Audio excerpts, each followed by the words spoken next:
Hello guys, Charles here and welcome back to my channel. Today I'm going to be sharing with you 5 of the albums which I personally consider to be pivotal in helping me to transition from more of a rock and blues player into someone with an interest in jazz and fusion. Now before I dive into what those albums are, I'd like to just clarify that you don't need to get into jazz. You can still study jazz and be inspired by the jazz sound and apply it in a rock, blues, pop, funk, whatever it is, sound world, without having to call yourself a jazz fan. There's still plenty of application for the stuff. I'm in no way trying to say that I now have better taste in any way than I did when I was listening to exclusively rock and blues players. I still love listening to that stuff and still listen to it regularly, but I used to find it really difficult to really get into jazz, and that's what I want to discuss at first in today's video. So I've identified 3 main obstacles which I think held me back from getting into jazz sooner. They seem a bit petty looking back, but you know, I was a teenager. So the first obstacle that I think really stopped me from getting into jazz sooner was I didn't really have any recommendations from my parents or my peers. They were mainly into rock, pop and classical music. And so it's not like I was trying to fit in, you know, when all your friends listen to one type of music, it's kind of easy to get into that yourself because they're always listening to it and it grows on you. I never really had that. My brother and I were both, you know, keen to get into jazz, but I can't really think of anything in particular that any friends or anything like that ever recommended. So, you know, if possible, try and find a group of people who share that passion for jazz and, you know, it'll really rub off on you. The second issue, which is probably the most petty one for me, but it was a genuine issue, was it was a recording quality issue. I was someone who was a huge fan of really well-produced music like Muse and Dream Theater. You know, some of the top producers in the world work on that stuff, and the quality, the fidelity of the sound really appealed to me. Going back and listening to Charlie Parker and Dizzy Gillespie, which was, you know, carved onto wax cylinders very often, I couldn't get over it, and it seems so petty now, but it was an issue for me. So I needed to find something that was better recorded to first dip my toe into the style. Now, the third issue I found with jazz is it didn't immediately satisfy my teenage requirement for shred in a way that I understood or could identify as shred.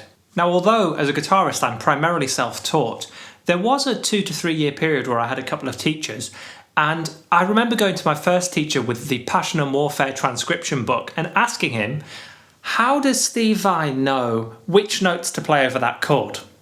Now, he quite rightly said, oh well, he's using jazz theory and music theory, and he turned me towards the William Levitt Berklee book. Although that's a fantastic book, and now of course I know that Steve Vai studied at Berklee and would have gone through that book himself, it wasn't what I was after as a teenager. Was a book of exercises. And that was kind of my first experience of trying to get into this language. It was a bit boring, I suppose, as a teenager.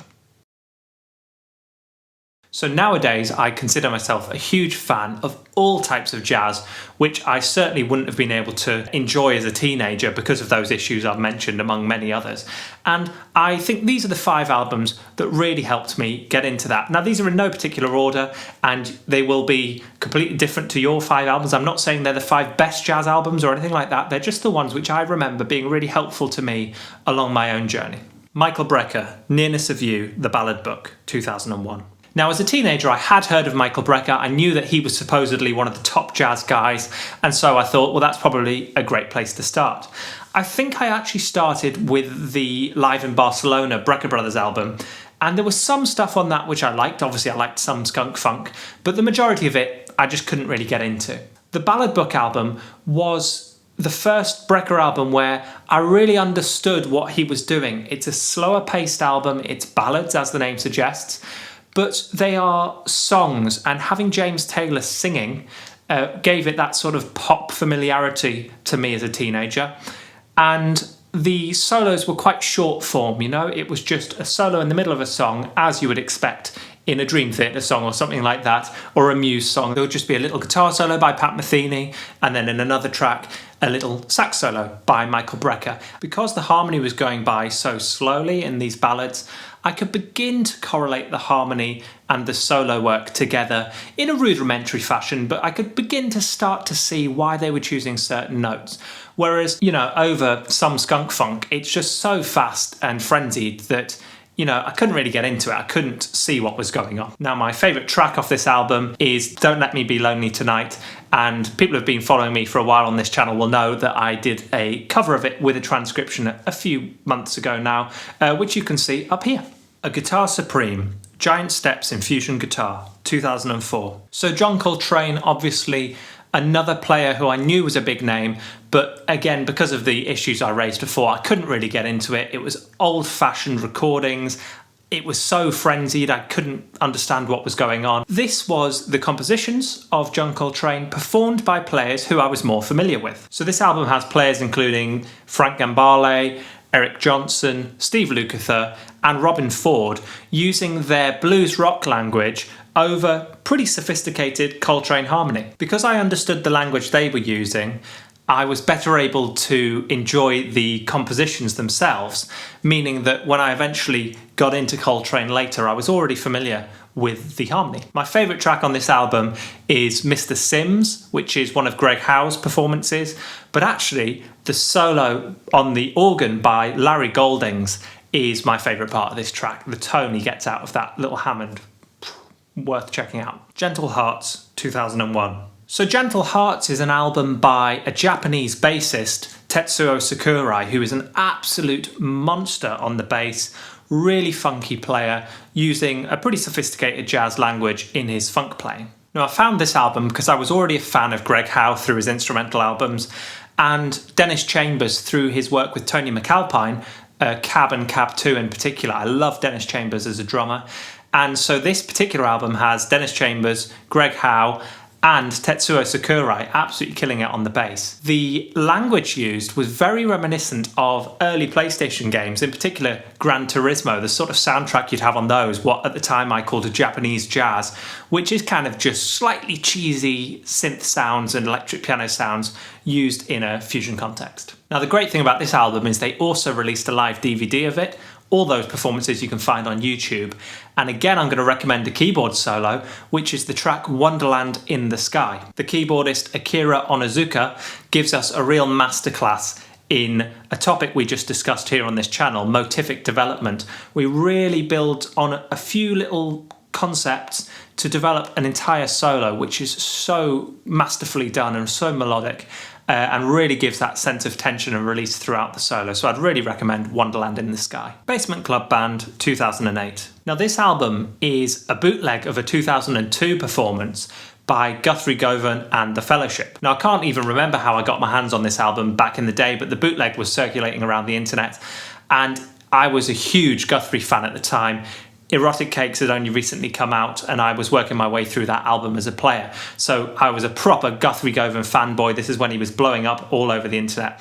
And checking this album out was really inspiring for me. Guthrie plays like Guthrie, an absolute monster over some pretty sophisticated changes. We're dealing with some contemporary jazz standards here. We've got compositions by Pat Metheny and Joshua Redman on there.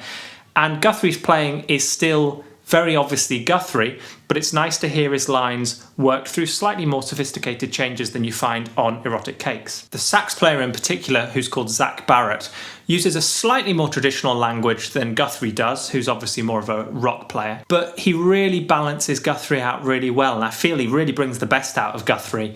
He uses this slightly more traditional language, but with a really aggressive approach, which matches Guthrie's rock approach really nicely, I feel, and they balance each other out very nicely throughout the album. Now, it's hard to pick a favourite track off this album, but I think Mercy, Mercy, Mercy is a great example of Guthrie's internalisation of the John Scofield style. Now, by no means is Guthrie trying to play like John Scofield. None of us can, just like none of us can play like Guthrie.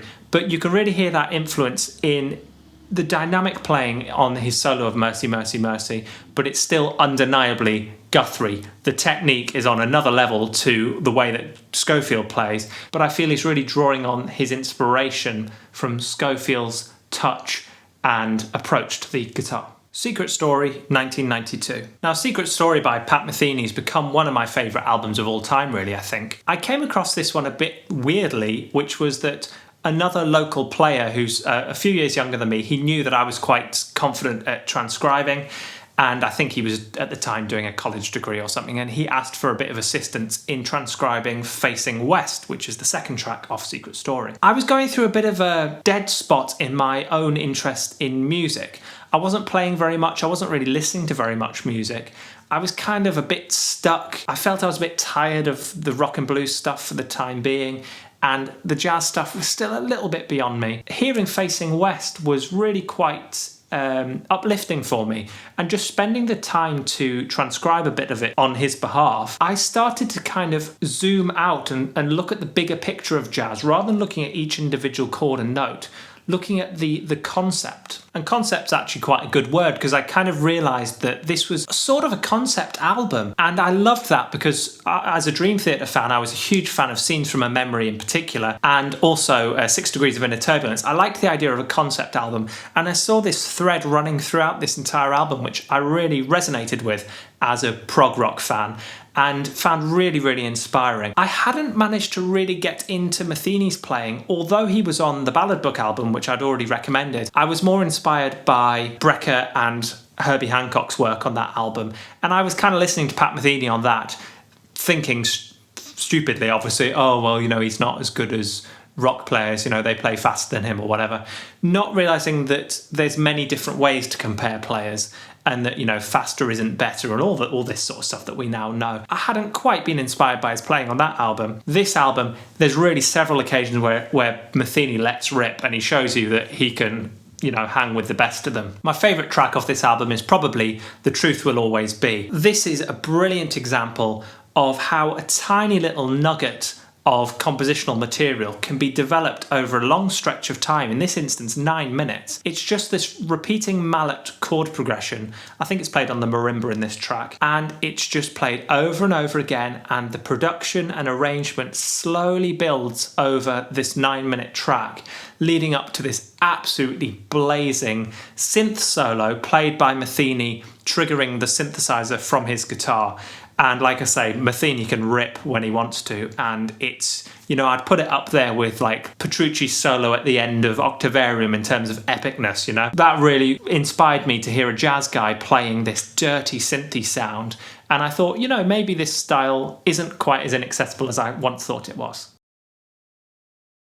So those are the 5 albums which I found really important to me as a player. Again, I'm not saying they're my 5 favourite albums or anything like that. They're just albums which I feel most of us who have an interest in pursuing slightly more sophisticated genres of music, we can all kind of dip our toe into and find something that bridges both sides of those musical genres. I really hope you'll take the time to check out at least the favourite tracks, and they might inspire you to listen to those full albums. Please let me know down in the comments your equivalent albums. Which albums really helped you get your ear into this more jazzy language? What are your favourite jazz albums and your favourite rock albums, and what parallels can you draw between them? Also, let me know any other topics you'd like me to cover on this channel in the future. Please do give this video a like, subscribe, ding that notification bell, and share this with any of your friends who might need a little push getting into that jazz language. And as always, I hope you're all doing very well, getting plenty of practice in, and I very much look forward to seeing you in the next one.